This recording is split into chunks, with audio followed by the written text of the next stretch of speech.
உலக நாடகச் சக்கரத்தில் மனிதர்கள் தேக உணர்வில் வாழக்கூடிய காலமாகிய துவாபர கலியுகம் குறித்து கீதையிலும் 14வது அத்தியாயத்தில் 15வது ஸ்லோகனில் குறிப்பிடப்பட்டுள்ளது.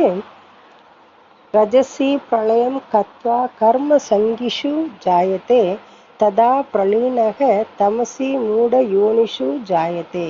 ரஜோகுணி ஸ்திதியில் பிரளய காலத்து மகா மிருத்யுவை அடைந்து பிரஷ்ட கர்மேந்திரியங்களின் இம்சையினால் நிறைந்த துவைதவாதி துவாபர யுகத்து தைத்திய கர்மங்களில் ஈடுபாடு உள்ளவர்களிடம் சங்கமயுகி ஷூட்டிங்கின் சுபாவத்தினாலேயே உற்பத்தம் ஆகிறது.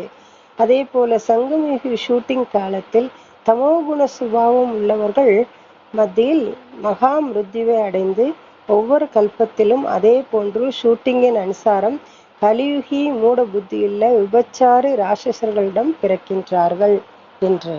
இரும்பு யுகத்தின் முடிவில் இந்த உலகின் அனைத்து ஆன்மாக்களும் தங்களது தர்மத்தின் வழிகாட்டுதலில் இருந்து சிதைந்து தர்ம பிரஷ்டமாகி செயல்கள் செய்யக்கூடிய ஒவ்வொரு செயல்களிலும் சிதைந்து கர்ம பிரஷ்டமாகி போகும்போது நாடகத்தின் இறுதி நேரத்தில் பரம தந்தை பரமாத்மா சிவன் தானே தெய்வீக அவதாரம் செய்கிறார்.